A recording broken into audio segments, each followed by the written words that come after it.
Now we are beginning the Dvar Malchut, the royal words of the Rebbe. This is a speech given by the Lubavitcher Rebbe in the very beginning of 1992. 1992. Not long before he had his first stroke. The Rebbe had a stroke. And then after that, he had a second stroke, which is like a year later. Okay, let's go 2 years later. From the speeches of Parshat Bashalach.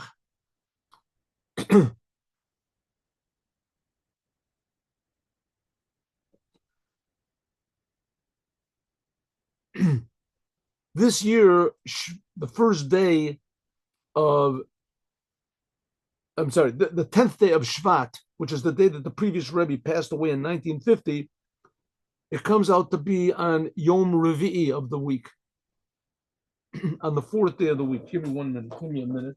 Over here. Excuse me 1 second. Yeah. That's it. Like this year, yeah. Just like this year. Just like this year. Starts on Tuesday night. So it came out on that year, the same thing as this year. So there's many things we can learn from this. Again, what's the purpose of Chabad? Is to show what's going to be in the days of the Moshiach. What's going to be in the days of the Moshiach? That everything in the world will teach us something about God. Everything in the world. And again, we have to get it out of our minds, or at least I have to get it out of my mind, that God is this thing, a separate thing. Now, God is also a separate thing. God, we pray to God.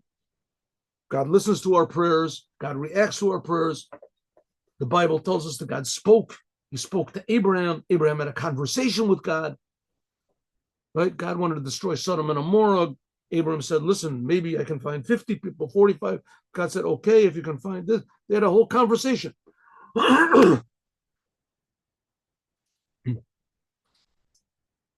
So God is like a person. God does talk. God has a will. God has God's pleasure from what we do. It's from the sacrifices. God has a personality.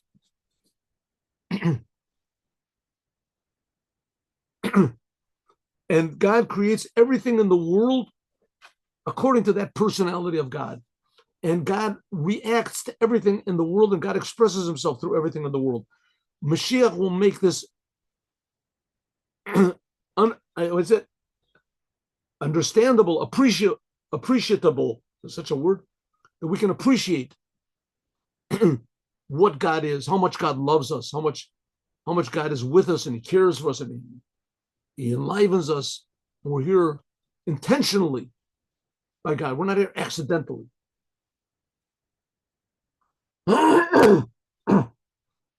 So that's the idea of Mashiach, and that's the idea of Chabad, is to bring Mashiach here. So one thing is that let's try to learn from the days of the week. The 10th day of Shvat, which is a very monumental day, which is the day when the previous Rebbe passed away, it falls out on Wednesday, Tuesday night. In Judaism, the day begins when the night falls. So Tuesday, when the sun sets on Tuesday, that's when Wednesday begins. First of all, so it falls this year, also the year when the Rebbe was speaking, on Wednesday. First of all, what's the importance of Wednesday? Yom Revi'i. In Judaism, there's no names for the days of the week, except for Shabbat. There's no names. And Shabbat is the main day, and they count the days from Shabbat. Yom Rishon, Yom Sheni, Yom Shlishi. Okay, so it's Yom Revi'i. Yom Revi'i means yeah. Yom Revi'i is Wednesday, right? So what is the importance of Yom Revi'i, Wednesday? Shabo Nitlam Oradam. It says that on the fourth day of creation, that's when God created, or he hung up he fixed in the heavens the sun and the moon. Shteim Oros Gadolim. It says that there were two big lights. They were originally equal. The sun and the moon were equal, and then whatever reason it was, God told the moon to get small.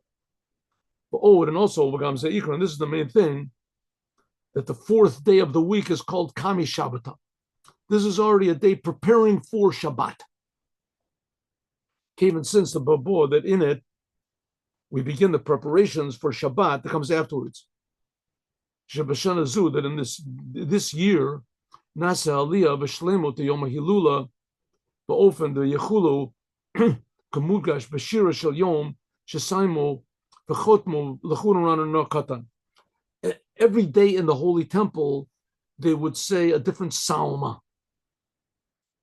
And we know what psalms. There was the Psalm of King David. Like King David, of course, lived before the first temple, right? The son, King Solomon, built the first temple. So they and the Psalms of King David, these are not just arbitrary songs that he made up. He was a very good songwriter. These are words of God that came through King David. This is Torah, words of the Torah. They came through. So the Psalms of King David were sung every day in this. When we sing the Psalm for the fourth day, so we end it off with the first two lines of the beginning of the prayer of the evening of Shabbat. Let us go and sing to God, that we say in the prayers of Shabbat, the beginning of the prayers of Shabbat. This is stressed also. When do we say this? On the fourth day of the week, Wednesday. So Wednesday is a special day because it prepares for Shabbat, as is evident from the fact that the song of the day of Shabbat that we say in our prayers contains the first two lines of the beginning of the prayers of Shabbat. And this is, what psalm is it? I will tell you in one moment. This is psalm number, here it goes, 1 minute.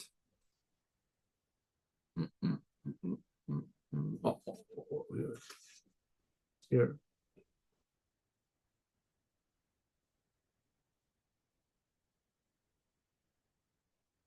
Uh, 94, 95, 95, Tzaddik, Psalm 95.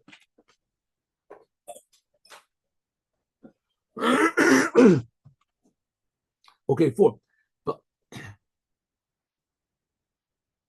Eloy, and so the 10th day of Shvat, the day that the previous Rebbe passed away, falls out on Yom Revi, which is preparing for Shabbat. Another good thing is the special quality of Shabbat, of this coming Shabbat. This coming Shabbat is called Shabbat Shira. When we read this Torah portion, which is called Bashalach, it talks about how the Jews went over the sea, and after they went over the sea, they sang a song. This Shabbat, when we read this Torah portion, is called the Shabbat of song. Shabo Mudgash, that is stressed the idea of L'cha Narananu, L'chu Naranana, the song that we talk about in excuse me, the song which is spoken about in the beginning of Psalm 95, which 95, that's the beginning of the Shabbat prayers. So we put the first two lines of the Shabbat prayer, which is Psalm number 95. That's the first thing we say on Shabbat. We add that on the daily Psalm that we say every day on Wednesday. So we have two hints at singing. The Shabbat is called the Shabbat of song. And also we add on Wednesday, we add on these two words about L'chu Naranana, let us go and sing to God. And that's how we begin the prayers of Shabbos. Let us sing the song. So if so, this Yom Revi'i, which is a preparation for Shabbat, it talks about song, and it's a preparation for the Shabbat of song. So if so, this is a special connection to the idea of song, that the idea of song, shayach b'miyuchad, singing especially is relevant to Shabbat. There's a special psalm which we say Mizmor Shir Leyom Shabbat. We say that several times in Shabbat. That's Psalm number 92, a special song for Shabbat. Like it says in the Mishnah in Masechet Shabbat, all Bali Shir Yotzim B'Shir Nimshachim B'Shir. It says that all of the animals which have a song, it doesn't mean song. We'll see in a second. They go out with a song and they're drawn by a song. The word shir does not mean song. The word shir means a ring. It's forbidden for your animals to carry things for you on Shabbat. All right? Did you know that? If a Jew has an animal, your animal is not allowed to carry things for you on Shabbat. But if the animal always has a ring around its neck, then it can go out. So called Bali Shir, any animals that always have a ring around their neck can go out with this ring on Shabbat, and you can even pull them with this ring on Shabbat. Pull them ring. So, but the word for the ring around the neck is the same word for as shir. And the reason is because usually a shir, a song, usually the end of it connects to the beginning. It's like a ring. Okay, but the Hasidim say anyone who sings, who knows how to sing, then your soul goes out with the song, and you also draw godliness closer to the world with a song. Shekol Aliyah, because every elevation from one level to another, which you go from one previous level higher and higher, this is by means of song, singing. Singing a song. There's a lot of songs in Chabad. The other Hasidim also, they have songs. They have songs, and these songs are used for happiness. Right? You hear a lot of them. But they're also for longing for God. Songs that long for the Creator. The first Rebbe wrote several of them. First Rebbe. Keliata ve'odeka Elokaya romameka Ka'ayel tarog alafike mayim kinavshi tarog elecho eliki. Songs of longing for God. It says the soul goes out with a song. And therefore, all the elevations, that's all the angels, it says, they're all singing to God. Therefore, all of the elevations of the worlds, how the worlds become more meaningful, more godliness is revealed, is by means of a song. The Yesh Lomar, we can say, She'ikar Aliyah, that the elevation of Shabbat, by means of song, is this coming Shabbat, which this coming Shabbat is called the Shabbat of song. And from it is drawn down to all of the other Shabbos of the year. So maybe we can say the Rebbe is just postulating over here that maybe this whole idea of the movement, Shabbat, life is supposed to be dynamic, and it's supposed to be especially dynamic, the interrelationship between us and God. God wants us to churn the world around. Wants us to reveal the upper down here and the lower to elevate it up, to make the world a vessel for God. That's called elevating the world, and to bring blessing of God to the world, that the world becomes more meaningful, more blessed, more alive, more dynamic. That's what it says Moshiach. The main thing of Moshiach is that all the Jews are going to do all the commandments. They're going to do the commandments. The world is going to become active. He's going to activate all the Jews. That's the idea of a song. A song. It comes out. People hear the song. They become activated. Everybody sings along. And this Shabbat is called the Shabbat of song. From this, it's understood, relevant to the elevation of this coming Wednesday, which that's the day of the passing away of the previous Rebbe, which we said that Wednesday is a preparation for Shabbat. The song of Wednesday contains the first two lines of the song we begin Shabbat with, the psalm we begin Shabbat with, right? Psalm number 92. that the day when the previous Rebbe passed away, that was really a day of song. There was an elevation incomparable to all of the elevations that were previously. That before, that on Shabbat, which is connected to the idea of song, and especially this coming Shabbat, so it should really be revealed, give an elevation. This Wednesday will give a tremendous elevation to this coming Shabbat. With this coming Shabbat is the quintessence, essence, and example of what song is.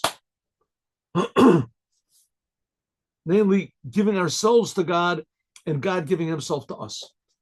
But in yourself, there's also another thing about this week's,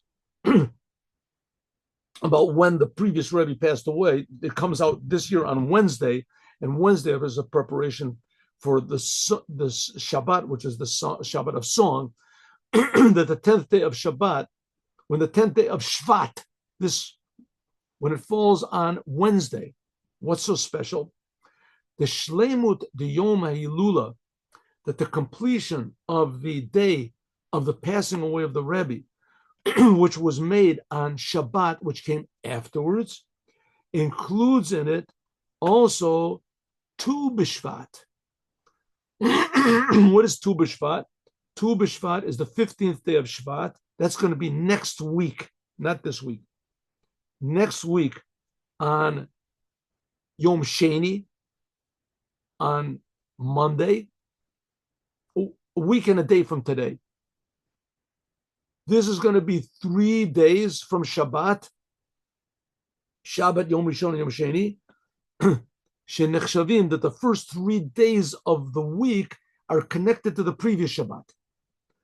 They're considered to be one. So the last 3 days of this week are connected to Shabbat Shira, and the first 3 days of next week are also connected backwards to the previous Shabbat. So all of these days, the 10th day of Shvat, are connected to this Shabbat, and also Tu B'Shvat.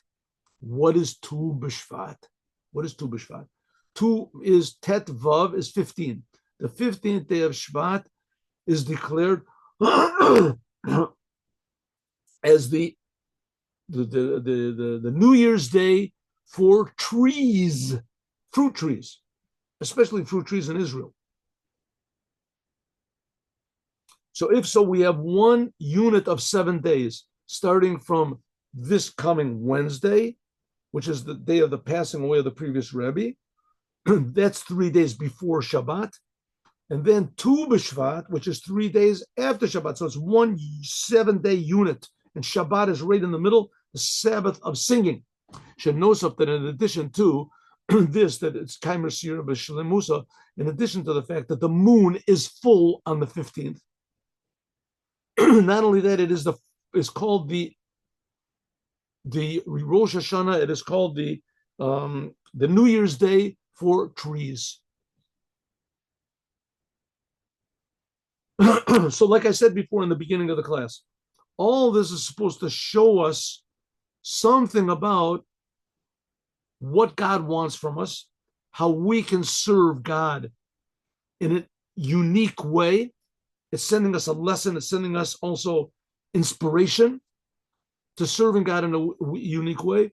And also God will react to what we do in a unique way.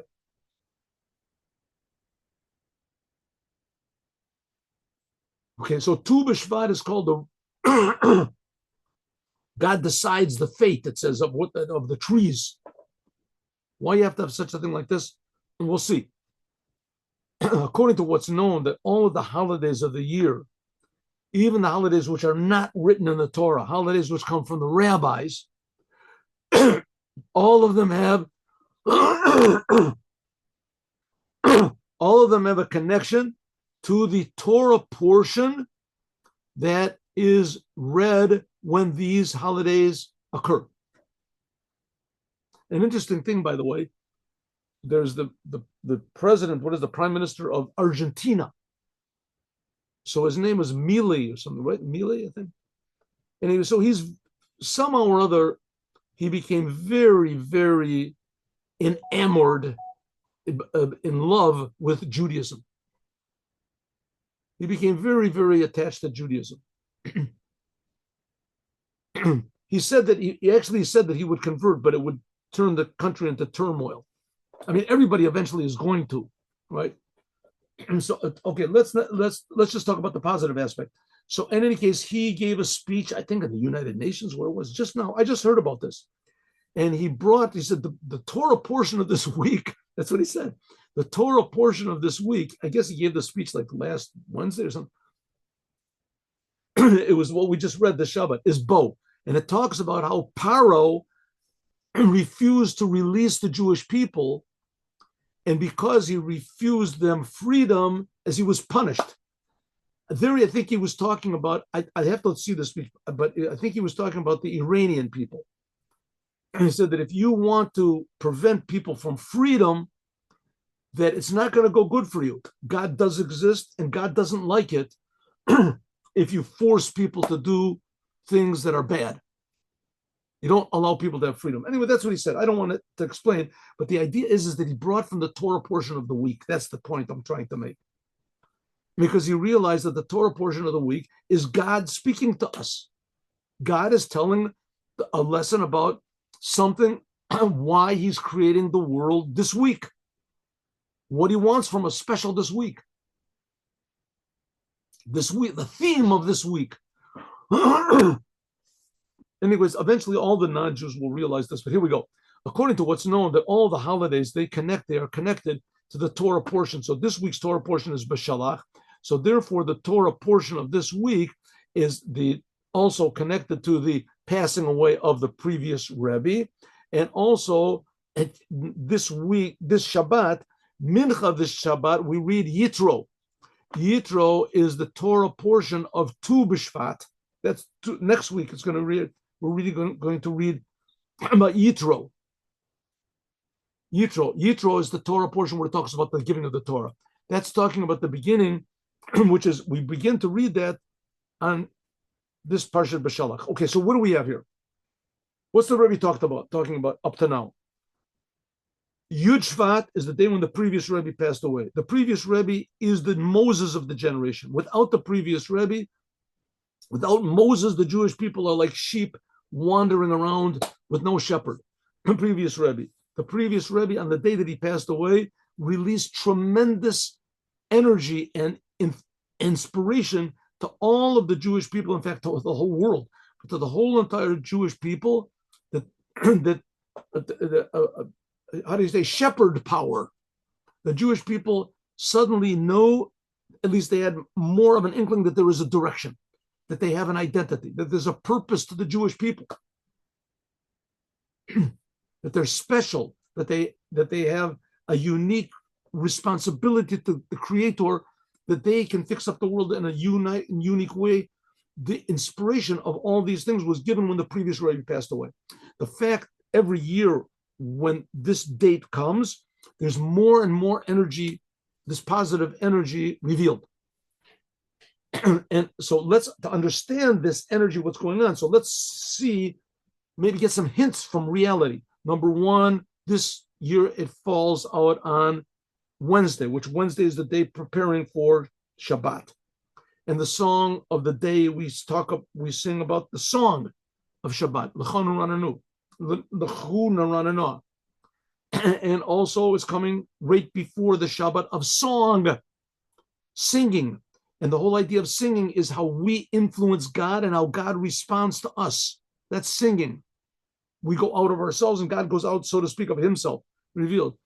And then 3 days afterwards is the holiday of Tu B'Shvat, which is one unit, which the moon is full, which shows on the greatness of the Jewish people. And also something special about trees, which we haven't gotten into yet. But also this Shabbat, we read on Mincha of Shabbat, this coming Shabbat, we read about next week's Torah portion, which is Yitro. Yitro talks about God giving the Torah. Okay, ready? Let's go. So this is supposed to, how do you say, activate us. First of all, let's get what is common between B'Shalach, this week's Torah portion, and Yitro, which we're going to read next week. And we do read this coming Shabbat in Mincha prayer. Both of them are a preparation for the giving of the Torah. Now, the giving of the Torah is an event which is totally ignored by history books and majors and whatever it is. And the content of the Torah is also totally, if not ignored, totally misunderstood by mankind.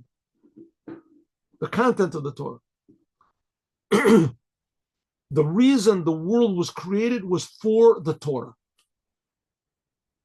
Torah is not part of the world. So, I mean, of course, Torah is part of the world. There's a book in the library. You can go and buy it in any bookstore, the Torah.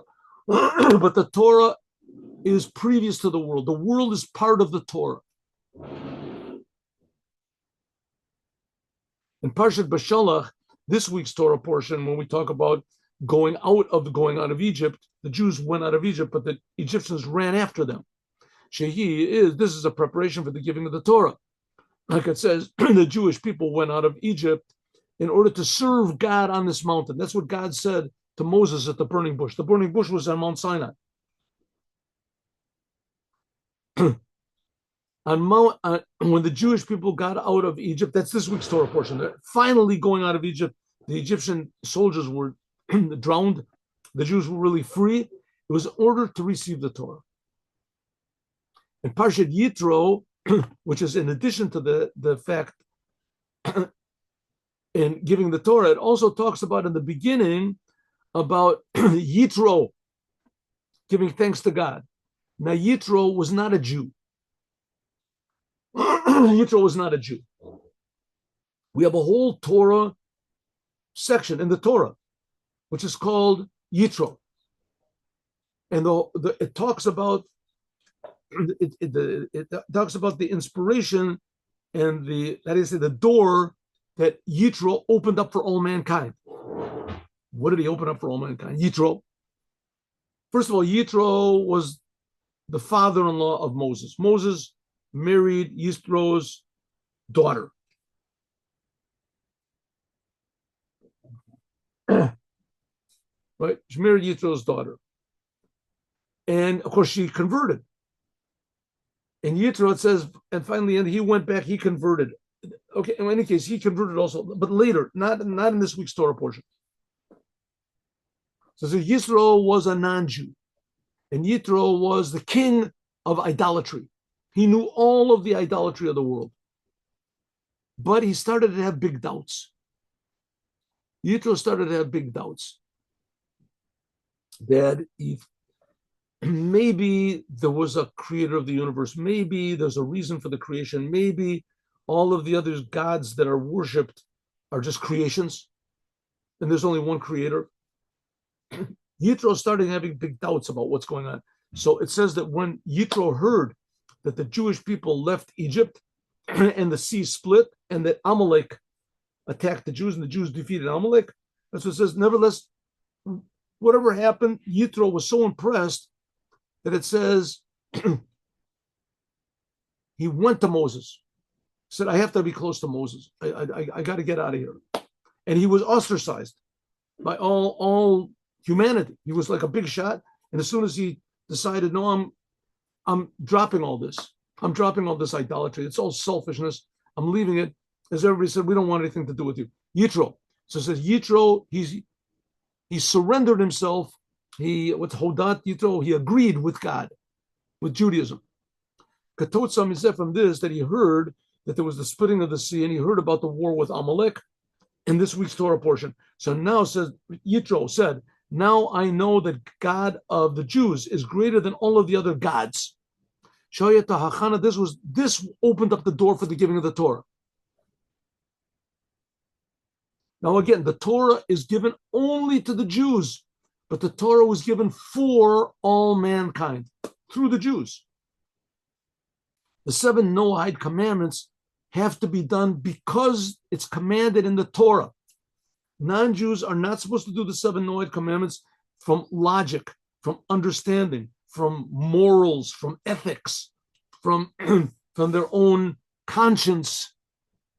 That's good. If a person wants to do according to his own conscience, that's wonderful. But if you do according to your own conscience, as there can come along a Stalin, a Hitler, or this, and says you're according to your conscience, you have to go and kill everybody that doesn't agree with us, and you have to make up your own laws. A conscience can be, how do you say, hijacked.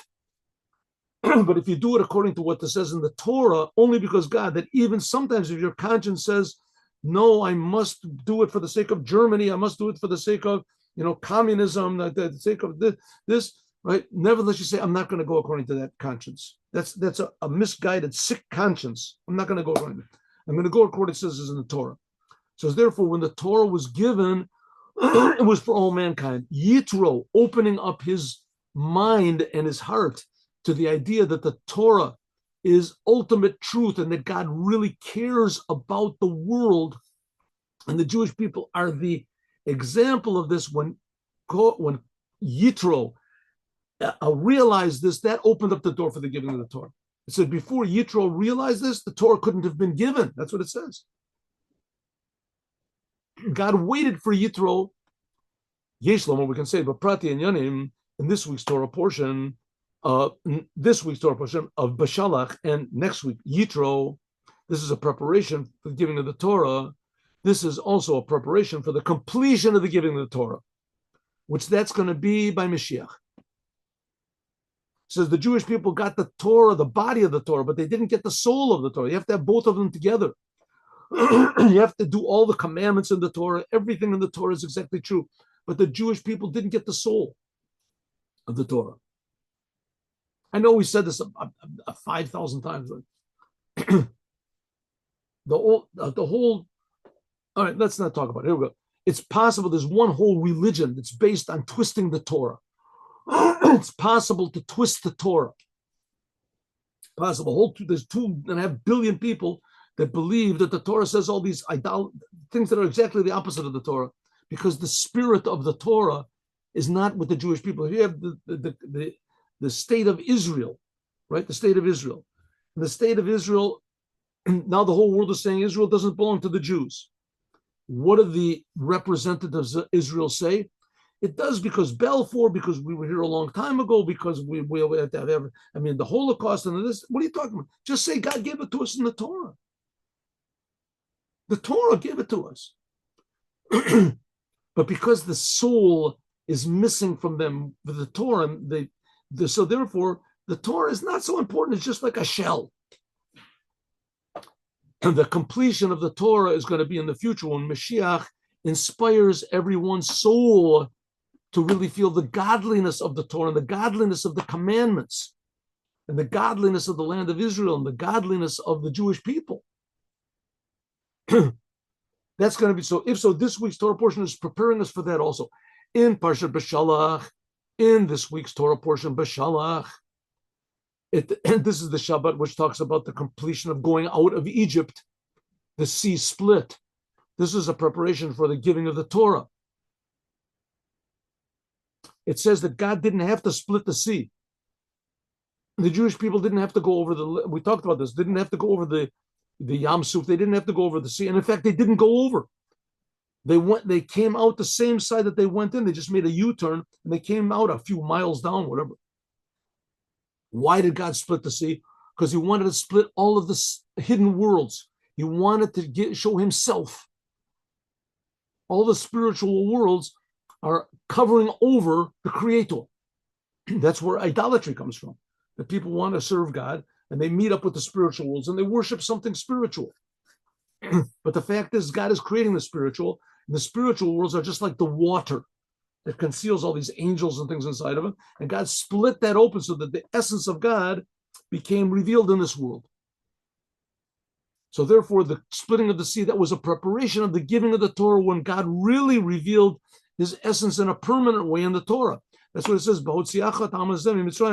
That's what God said to Moses at the burning bush. When I take the Jews out of Egypt, they're going to serve God on this mountain. That was the giving of the Torah when God revealed himself on Mount Sinai. And the preparation for that is the splitting of the sea. That's this week's Torah portion. That's this week. Next week's Torah portion is Parshat Yitro. Then in addition to the fact that it's talking about the giving of the Torah, It also starts in the beginning, and that's why the name is talking about it from the admission of Paro, admission of Yitro. And by means of this, we did this. I went backward. Oh, yeah. That's right. Oh, it says in Parshas Bashalach. We're never going to finish this one. I scrolled back up. Okay.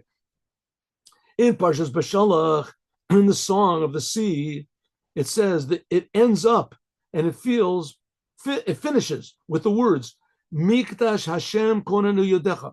The holy temple will be made by you, God. And it says with two yuds, yodecha, with two yuds. When will be built the holy temple with both of the hands of God?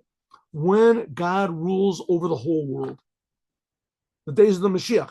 In the future, when all of the kingship will be his. So therefore, the splitting of the sea ends up with God talking about building the third temple when Moshiach comes. God, it says, the third temple is supposed to come from heaven. And in the war with Amalek, that's in the end of Parshat Bashalach, Amalek attacks the Jews after the Jews go over the sea. So Amalek attacked them.